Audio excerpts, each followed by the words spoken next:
Então, a gente vai falar aqui sobre o filo Cilhophora. A professora Marcela já comentou sobre alguns outros filos pertencentes aos protozoas. E o filo Cilhophora também pertence a este reino, com algumas características, com as suas características próprias que a gente vai falar. Vou falar um pouco das características gerais deles. Eles são organismos, obviamente, ciliados, né, pelo nome, Cilhophora, cílios. Apresentam um dimorfismo nuclear. No caso aqui, eu coloquei essa fotomicrografia que vai mostrar o macronúcleo, que é onde acontece a síntese de proteínas. E ele vai ser responsável, na verdade, por essa função aqui nesse protozoário e por outras funções generalistas mesmo daqui, desse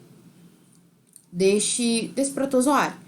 E aqui um micronúcleo que vai ser mais responsável pela parte reprodutiva, que é o que eu vou explicar ali no próximo slide.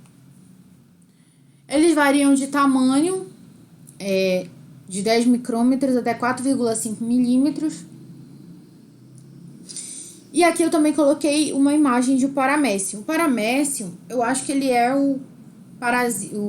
não é um parasito. O paramécio, ele é um protozoário mais conhecido deste filo, né? O paramécio, eu coloquei aqui a imagem porque ele é bem estudado sobre algumas estruturas que vão ser responsáveis vão ser responsáveis por alguma função aqui dentro desse protozoário. Como vocês bem sabem, os protozoários eles são unicelulares, então é uma estrutura muito pequena. Uma célula vai ser responsável, vai ter essas estruturas que vai ser responsável por todas as funções ali, né? Então é tudo bem sintetizado. O vacúolo contrátil, ele é responsável para controlar a pressão osmótica dentro desse protozoário. Ele vai apresentar também o macronúcleo, né, que foi o que deu para ver aqui, e o micronúcleo, que vai ser responsável pela parte sexuada da reprodução. Esse ciliado também vai apresentar os seus cílios, que é responsável pela locomoção, o vacúolo alimentar, que é responsável por ajudar na digestão, o poro anal, responsável mais pela parte da excreção desse protozoário, o citóstoma, que é uma estrutura semelhante à boca. Agora vamos falar sobre a reprodução. O tipo de reprodução que os ciliados fazem é o do tipo monoxênico, o qual só tem um hospedeiro.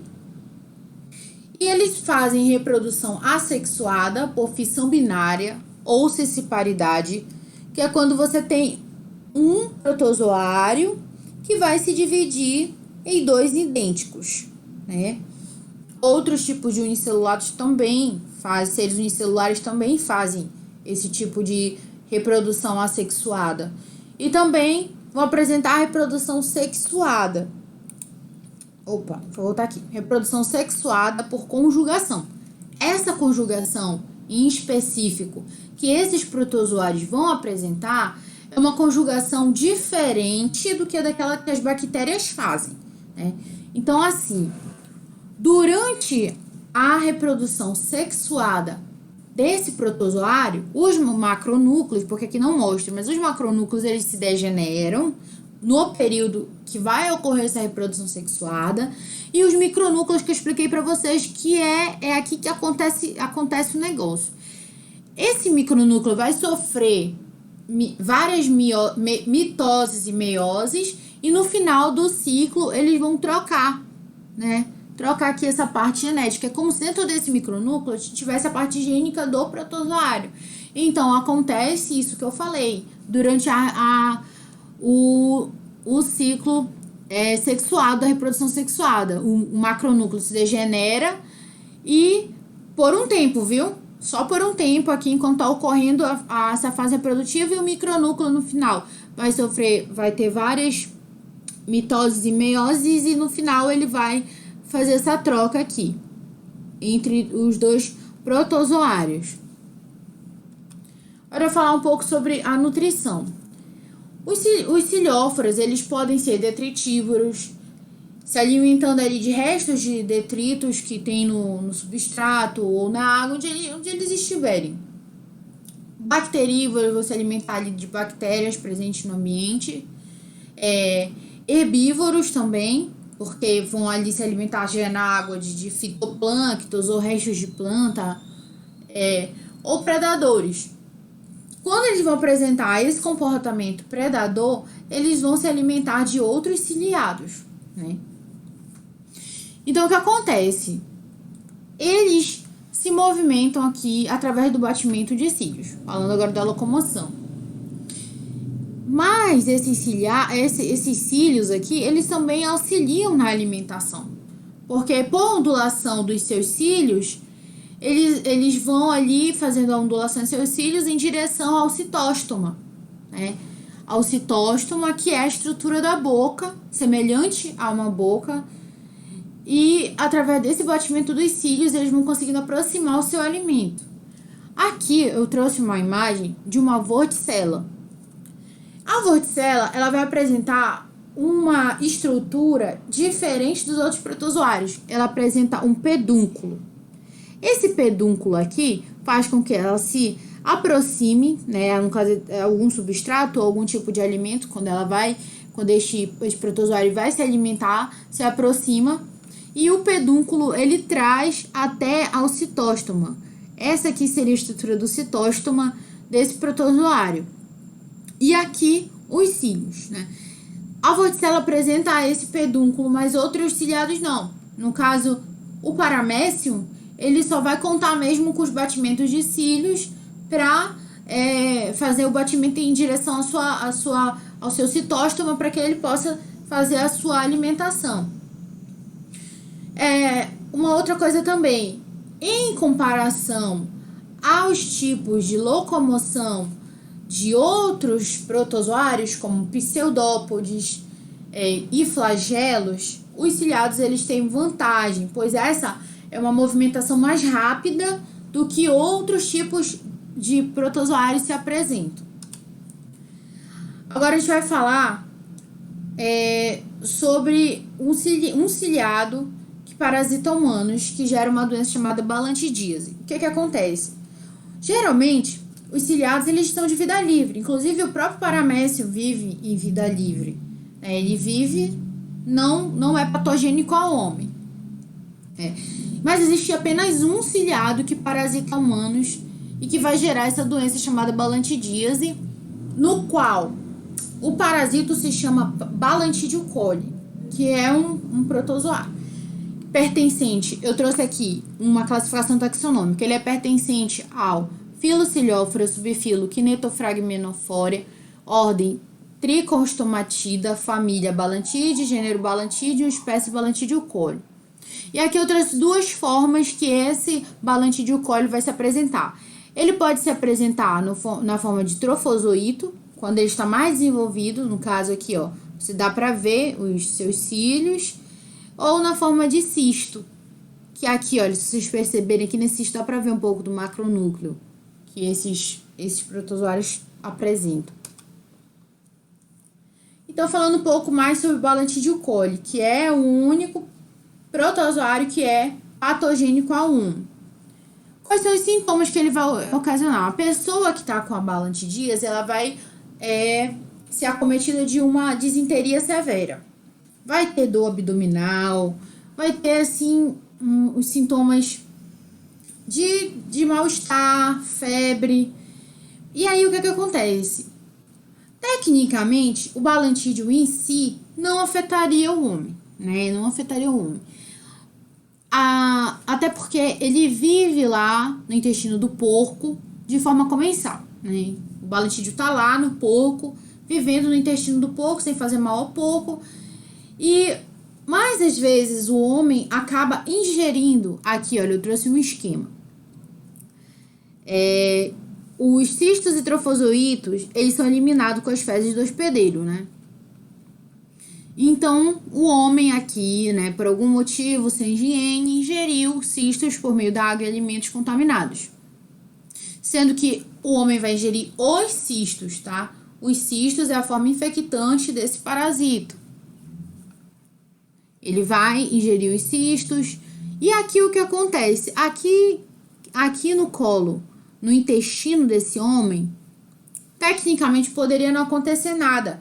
Mas se este homem tiver aqui no seu intestino uma predisposição, o que seria essa predisposição? Uma úlcera, alguma lesão, é o que esse parasito quer para se reproduzir. Ele tem uma maior predisposição de apresentar a sua patogenicidade, uma vez que esse parasito ele vai produzir uma enzima chamada hialuronidase. Então, essa enzima vai aqui machucar mais ainda essa lesão que já existia aqui no intestino desse homem. Então, o que acontece? Aquela parte da reprodução que eu expliquei para vocês lá no início, ele vai fazer. Ingerir o cisto, aí digamos que ele tá com uma lesãozinha aqui no seu intestino, ele ingeriu o cisto, esse cisto, ele vai se transformar em trofozoito, olha aqui, ó, uma fase mais desenvolvida. Esse trofozoito, ele vai se dividir por divisão binária, ou ele vai fazer a reprodução sexuada, que é a conjugação, no qual vai fazer a troca dos micronúcleos, né? E aí vai ocorrer o encistamento após reprodução sexuada, né? E aí depois vai se formar outros cistos. E aí repete o ciclo. Esse homem vai liberar através das suas fezes esses cistos que vai contaminar outro homem de novo, o homem contaminado. A profilaxia, ela consiste mais em higienizar mesmo os alimentos, a higiene individual, lavar as mãos, né? E eu coloquei higiene individual de suinocultores. Por quê? Porque essa doença ela vai se apresentar de uma forma mais evidente em pessoas que lidam ali com os porcos, que ficam ali, os criadores. E aí eu coloquei higiene sanitária, questão de saneamento básico também. Questão de saneamento básico, para a gente não ter esse problema. E uma suinocultura em boas condições sanitárias, né? Fazer ali a criação do porco, mas em boas condições sanitárias, em lugar sempre limpo, dar um destino diferente, um destino adequado às fezes desse porco. E como é que o homem vai saber que ele está com essa doença? Como é que ele vai descobrir, né? O diagnóstico vai ser através de métodos usuais, exame de fezes, né? Vai ser feito ali um método direto. E aí, geralmente, em fezes diarreicas, são encontradas as fases de trofozoitos. Vai ser encontrado os trofozoitos, que são esses daqui, ó. Vai ser encontrado nas fezes diarreicas do homem contaminado, né?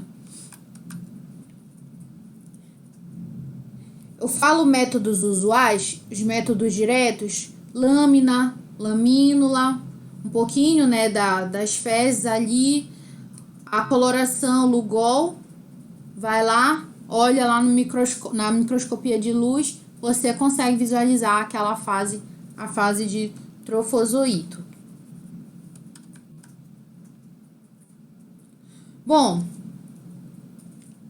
com relação à epidemiologia, há uma distribuição geográfica mundial, mas as pessoas que geralmente contraem essa doença são pessoas que lidam ali com porco, que vão manipular com os porcos, elas vão acabar se contaminando por essa doença. Principalmente em suinocultura que não tem, né, nenhum tratamento adequado, não tem um destino adequado para os dejetos do porco.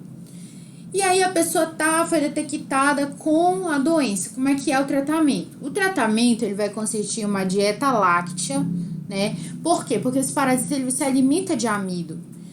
Então, para ajudar, vai ser indicado esse tipo de dieta. E também pode ser prescrito algumas drogas específicas, tais como metronidazol, que tem um pouco de função antibactericida, mas ele na verdade, para protozoários e as tetraciclinas, que é um antibiótico, mas também é receitado também para alguns casos de doenças com protozoários. Bom, gente, essa aqui são as referências que eu usei nessa aula, caso alguém queira estudar mais sobre o assunto. Obrigada, né, pela atenção. Deixo meu e-mail para caso haja alguma dúvida de alguém da turma. É isso aí.